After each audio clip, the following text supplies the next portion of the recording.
Assalamualaikum warahmatullahi wabarakatuh. Bertemu kembali dengan saya, Ibu Siti Tienti Wahyuni Nasution, Magister Pemikiran Islam dalam bidang studi Sosiologi di SMA Islam An-Nizam, Medan. Apa kabar anak-anak? Semoga semua dalam keadaan sehat walafiat, tetap semangat belajar sosiologi, karena sosiologi wonderful. Anak-anak ibu yang baik, pada hari ini kita membahas tentang perubahan sosial, kemajuan masyarakat, dan perkembangan masyarakat menuju kehidupan masyarakat yang demokratis. Yang kita bahas dalam bagian ini adalah tentang modernisasi. Anak-anak ibu, kita ketahui ya bahwa perubahan-perubahan bisa berhasil membentuk kembali sejarah peradaban dan kebudayaan manusia yang tentunya relatif lebih maju ya. Nah, sejarah perubahan manusia menuju masyarakat yang lebih maju inilah yang disebut modernisasi. Anak-anak yang baik, kata modernisasi dengan kata dasar modern berasal dari bahasa Latin, yaitu modernus, yang dibentuk dari kata modo dan ernus. Modo berarti cara, dan ernus menunjuk pada adanya periode waktu masa kini. Modernisasi berarti proses menuju masa kini atau proses menuju masyarakat modern. Modernisasi dapat pula berarti perubahan dari masyarakat tradisional menuju masyarakat yang maju. Jadi, modernisasi merupakan suatu proses perubahan sosial di masyarakat yang sedang memperbaharui dirinya dan berusaha mendapatkan ciri-ciri atau karakteristik yang dimiliki masyarakat modern. Menurut Johann Wilhelm Scholz, modernisasi merupakan penerapan pengetahuan ilmiah pada semua kegiatan bidang kehidupan dan aspirasi kemasyarakatan. Anak-anak kelas 12, perlu kita ketahui bahwa di Indonesia istilah modernisasi seringkali disalahartikan, ya. Orang cenderung mengartikan modernisasi sebagai westernisasi, terutama pada sikap para pelakunya yang cenderung selalu meniru secara mutlak pengaruh Barat yang masuk. Jika orang tidak mengikuti cara ini, orang akan dianggap tidak modern. Walaupun sebenarnya banyak pengaruh Barat tidak cocok dengan kebudayaan bangsa kita. Tidak sedikit orang menganggap bahwa modernisasi sebagai suatu bentuk kebebasan yang tidak lagi menghiraukan norma-norma yang melekat pada suatu masyarakat. Nah, sekarang disampaikan mengenai persamaan. Ingat ya, persamaan antara modernisasi, westernisasi, dan sekularisasi. 1. sama-sama mempunyai kepentingan soal keduniaan atau keduniawian. Yang kedua, sama-sama berasal dari barat. Yang ketiga, sama-sama merupakan hasil perbandingan dari berbagai aspek kehidupan manusia yang dirasionalisasikan. Dan yang keempat, sama-sama merupakan proses perubahan. Perbedaan, kalau modernisasi mutlak ada dan diperlukan oleh setiap negara yang ingin maju. Kalau westernisasi mutlak pembaratan. Sekularisasi, dia berorientasi semata-mata pada masalah dunia. Nah, yang kedua, perbedaannya. Kalau modernisasi tidak mempersoalkan atau menyampingkan dia nilai-nilai keagamaan. Ya, Ibu ulangi, tidak mempersoalkan atau menyampingkan nilai-nilai keagamaan. Kalau westernisasi tidak mempersoalkan atau mempertentangkan kebudayaan barat dengan kebudayaan setempat. Kalau sekularisasi tidak terikat pada nilai-nilai agama dan cenderung bersifat ilmiah saja. Perbedaan yang ketiga, modernisasi merupakan proses perkembangannya lebih bersifat umum. Westernisasi, bentuk barat seringkali dipandang sebagai satu-satunya kemungkinan yang ada dan sebagai acuan. Kalau sekularisasi merupakan proses perkembangan yang terjadi di bidang keagamaan. Jadi terdapat 3 perbedaan antara modernisasi, westernisasi, dan sekularisasi. Beberapa pendapat tentang modernisasi dari para ahli agar tidak keliru ya.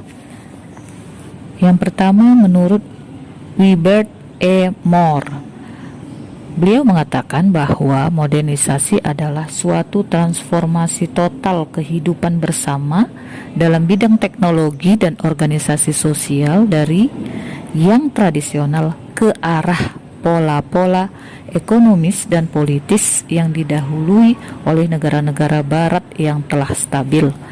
Yang kedua, menurut Kunchoro-Ningrat, modernisasi adalah usaha untuk hidup sesuai dengan zaman dan keadaan dunia sekarang. Yang ketiga, menurut Suryono Sukanto, modernisasi adalah suatu bentuk dari perubahan sosial yang biasanya terarah dan didasarkan pada suatu perencanaan atau social planning. Yang keempat, menurut Astrid S. Susanto, mengatakan bahwa modernisasi adalah suatu proses pembangunan yang memberikan kesempatan ke arah perubahan demi kemajuan. Jadi dari pengertian dari beberapa ahli tadi, pengertian modernisasi mencakup yang pertama, proses perubahan sosial dari masyarakat yang bersifat tradisional menjadi masyarakat maju yang ditandai dengan adanya perubahan di segala bidang kehidupan. Yang kedua, perubahan peralatan dari yang sederhana ke teknologi yang lebih canggih. Yang ketiga, perubahan ke arah kemajuan dengan tidak meninggalkan nilai-nilai kepribadian bangsa yang masih relevan dengan kehidupan sekarang. Berikut, mendapatkan sesuatu lebih banyak nilai tambah ya, lebih bermutu, lebih bagus, lebih hemat tenaga, dan mendapatkan hasil yang maksimal. Ada lagi meningkatkan efisiensi kerja dan meningkatkan produksi. Nah, mengenai bentuk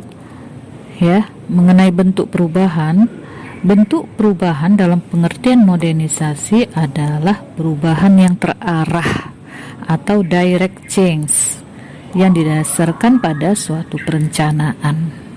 Ya, direct change. Sedangkan objek perubahan adalah seluruh aspek yang terkait dengan manusia. Seluruh aspek yang terkait dengan manusia. Apa saja aspek-aspeknya? Yang pertama, aspek sosio-demografis. Yang kedua, aspek struktur organisasi sosial. Nah, anak-anak, bentuk adanya modernisasi secara lahiriah dapat kita lihat pada perlengkapan yang dimiliki manusia, seperti kendaraan, pesawat terbang, robot, komputer, televisi, dan sebagainya. Dari hasil karya manusia tersebut ada juga yang sengaja diciptakan untuk menghancurkan manusia, seperti bom, rudal, senjata nuklir, atau berbagai senjata mutakhir lainnya. Nah, sekarang kita masuk kepada pembahasan tentang ciri-ciri manusia modern. Ciri-ciri manusia modern yang pertama, menghormati hak dan kewajiban orang lain. Yang kedua, lebih berorientasi pada masa kini. Yang ketiga, berpendirian kuat dan menghargai ilmu pengetahuan. Yang keempat, menyadari potensi diri dan mau mengembangkannya. Yang kelima, memiliki kepekaan terhadap masalah-masalah di sekitarnya. Yang keenam, bersikap terbuka terhadap pengalaman dan penemuan baru. Tidak bersikap a priori atau menaruh prasangka. Yang ketujuh, senantiasa mempunyai informasi yang lengkap sehingga penilaian terhadap perubahan didasarkan pada kekurangan-kekurangan yang dihadapi. Nah, apakah kriteria tadi ada pada dirimu, Nak? Silahkan dijawab. Sedangkan menurut Alex Inclés terdapat 9 ciri manusia modern. Ciri-ciri itu adalah: 1. Memiliki sikap hidup untuk menerima hal-hal yang baru dan terbuka untuk perubahan. Yang kedua, memiliki keberanian untuk menyatakan pendapat atau opini mengenai lingkungannya sendiri. Yang ketiga, menghargai waktu dan lebih banyak berorientasi ke masa depan daripada masa lalu. Yang keempat, memiliki perencanaan dan pengorganisasian. Yang kelima, percaya diri. Yang keenam, perhitungan. Yang ketujuh, menghargai harkat hidup manusia lain.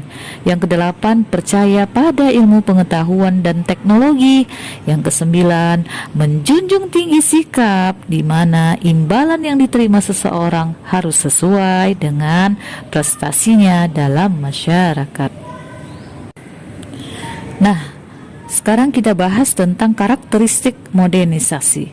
Menurut Peter L. Berger, modernisasi mempunyai karakteristik. Yang pertama, modernisasi telah merusak ikatan solidaritas sosial yang melekat dalam kehidupan masyarakat tradisional. Hidup sepenanggungan dan kebersamaan semakin menipis, diganti dengan persaingan untuk memenuhi kebutuhan hidup. Yang kedua, terjadi ekspansi pilihan personal atau personal choice. Modernisasi telah merubah masyarakat tradisional menjadi masyarakat yang individualis. Yang ketiga, terjadi peningkatan keragaman keyakinan. Yang keempat, terjadi orientasi ke depan dan kesadaran atas waktu.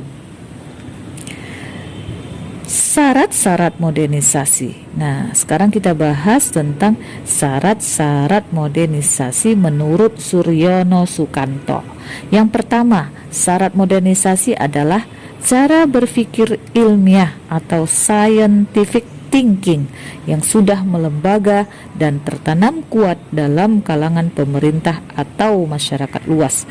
Yang kedua, sistem administrasi negara yang baik dan benar-benar mewujudkan birokrasi. Yang ketiga, sistem pengumpulan data yang baik, teratur, terpusat pada suatu lembaga atau badan tertentu seperti Biro Pusat Statistik atau BPS. Yang keempat, penciptaan iklim yang menyenangkan. terhadap modernisasi terutama media massa. Yang kelima, tingkat organisasi yang tinggi terutama disiplin diri.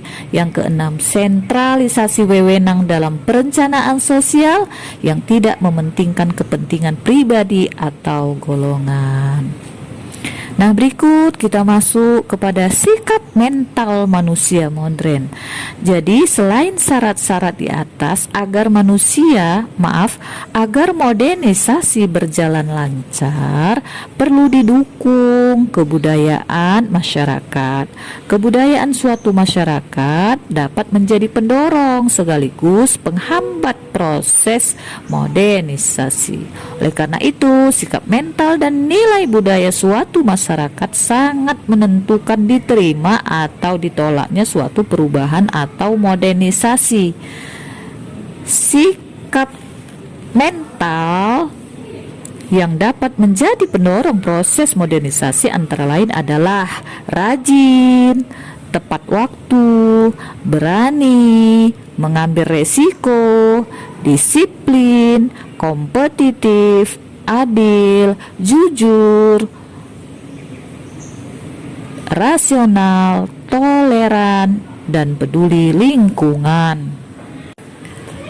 Gejala-gejala modernisasi. Sekarang kita masuk bahasan tentang gejala-gejala modernisasi. Yang pertama, bidang budaya, ditandai dengan semakin terdesaknya budaya tradisional oleh masuknya pengaruh budaya dari luar, sehingga budaya asing semakin pudar. Misalnya, budaya gotong royong dalam masyarakat sudah semakin langka karena telah diganti dengan budaya komersial, serta adat istiadat perkawinan dilakukan dengan cara yang praktis, yang tidak memakan waktu lama serta biaya besar. Yang kedua, bidang politik, ya, ditandai dengan semakin banyaknya negara yang lepas dari penjajahan dan seterusnya. Bidang ekonomi ditandai dengan semakin kompleksnya kebutuhan manusia akan barang-barang dan jasa. Yang keempat, bidang sosial ditandai dengan semakin banyaknya kelompok baru dalam masyarakat. Jadi banyak hal ya yang kita pelajari tentang modernisasi.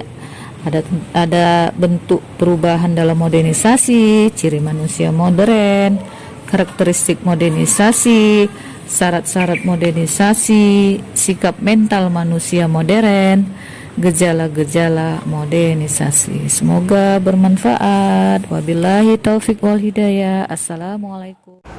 Demikian pembelajaran hari ini. Sampai jumpa di video pembelajaran berikutnya. Jangan lupa like, comment, and share video ini. SMA Islam An-Nizam, unggul, cerdas, islami. Assalamualaikum warahmatullahi wabarakatuh.